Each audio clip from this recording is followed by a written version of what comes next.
Bonjour, du coup, moi c'est Inès da Silva et j'ai 17 ans. Moi, c'est Nadia Sheikh et j'ai 17 ans. Moi, c'est Abro Zenab et j'ai 17 ans. Fofana Awa, j'ai 17 ans. Et moi, c'est Bokelo Ketia et j'ai aussi 17 ans. Alors, le titre que nous avons choisi, c'est Lichen Plan. Donc, c'est une maladie inflammatoire de la peau et de la muqueuse de la bouche. Donc, cette maladie, elle a des effets secondaires comme la perte des cheveux ou les plaques sur le corps. Lichen Plan, c'est l'histoire de Emma, une jeune lycéenne réservée de 17 ans. Elle est meilleure amie avec Aya qui porte le voile. Un matin, elle décide d'aller au lycée avec un foulard sur la tête. Ça interpelle la curiosité de Isaya et Lola, ses deux camarades de classe et aussi copines du lycée.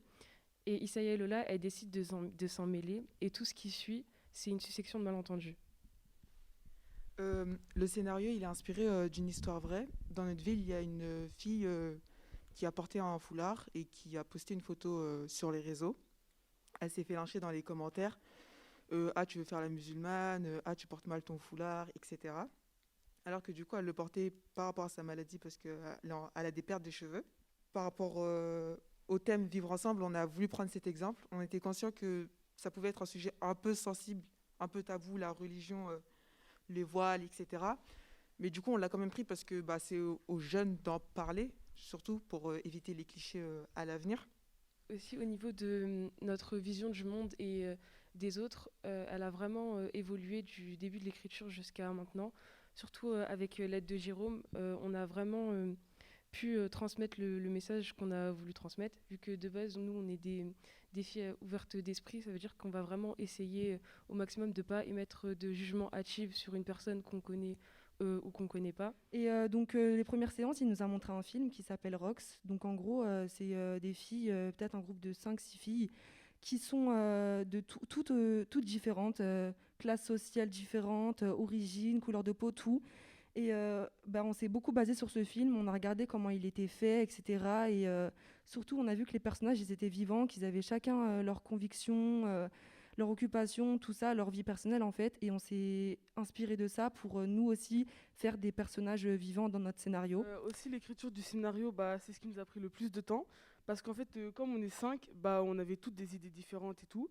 Mais au final, chacune a réussi à trouver sa place et, euh, et faire un scénario qui nous plaît et qui nous donne envie.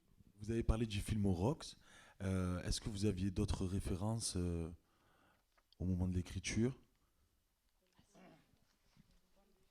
Bon, Bande de filles aussi. de Sinsama? Oui, bande de filles aussi. Comment il s'appelle déjà le film Divine aussi, un peu. Divine de Ouda Benyamina. Est-ce que cette question du spectateur et de l'interprétation du spectateur, qui me semble très présente dans la construction du scénario, elle était là dès le début, ou est-ce qu'elle s'est construite ensuite et comment? Oui, oui. Nous, dès le début, vraiment, Isaya et Lola, c'était vraiment les personnages qui allaient être le regard du public. En fait, comment dire, Isaya et Lola, pour nous, ça allait être vous. Je pense que, comme vous l'aviez dit, vous pensiez directement à la conversion. Donc, on voulait que justement, à la fin, le lecteur, il se sente coupable, il culpabilise un peu de justement avoir pensé directement à la conversion. Et c'était vraiment ça notre idée de base. Genre, on ne connaît pas la situation de la personne et directement, on pense à une chose qui n'est pas ça, en fait. Je reviens sur ce mot d'amalgame que vous avez employé. C'est quoi le problème avec le voile? C'est quoi le problème qu'ont ces deux filles sur le fait qu'une camarade serait peut-être en voie de conversion? C'est quoi le problème? C'est que déjà dans la société, il y a ça. Enfin, moi, je sais que j'ai été confrontée à ça. Et là, Isaya et Lola, c'est pas le problème qu'elle se convertisse, c'est qu'elle se fait influencer par Aya. Et aussi, ça, je sais pas si on l'a précisé, mais parce que Aya et Emma sont complètement différentes. Enfin, Aya, c'est banlieue, elle a plein de frères. Emma, elle est toute seule dans un pavillon, etc. Et du coup, c'est surtout ça, en fait. C'est même pas le problème qu'en vrai elle se convertisse, c'est que, ah ouais, elle veut faire comme elle, nanana, nanana, etc. Et moi, je me demandais, est-ce que vous avez envisagé, si vous faites ce film, tout ça, de lui donner un autre titre? Et ce n'est pas parce que je trouve que le titre n'est pas bon. C'est que je me demande si l'information que le titre donne Ça va dans le sens de ce que tu disais, parce que ça me semble essentiel par rapport au projet. Donc une question directe et simple, est-ce que vous avez eu des discussions là-dessus et de se dire, tiens, si ça s'appelle pas le nom de la maladie, est-ce que ça donne encore peut-être plus de mystère, de doute au projet et donc de surprise au moment où le spectateur apprend qu'il s'agit de ça. Voilà, ça me semble important, je crois. Parce que du coup, en plus, on a pris ce titre parce que justement, on s'est dit qu'il n'y a pas beaucoup de gens qui connaissent, comme ça accroche. Et la question, c'est de se dire, ah ben donc, comme je suis chargé de cette information, donc elle aura une maladie.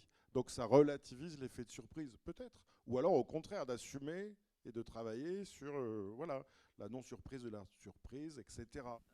Oui, j'ai une question aussi, puisque vous parliez, et ça concerne ce que vous venez de nous dire, peut-être plus ou moins. J'ai remarqué dans le scénario que c'était des personnages exclusivement féminins.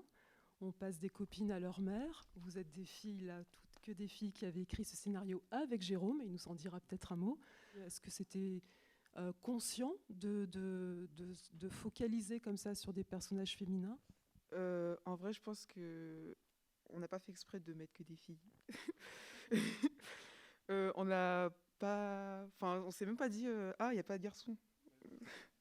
On n'a pas fait exprès. Et justement, du coup, on parle pas trop d'hommes. On a essayé d'en rajouter quand on a rajouté des frères Daya. Dans le film Rox, notamment, ce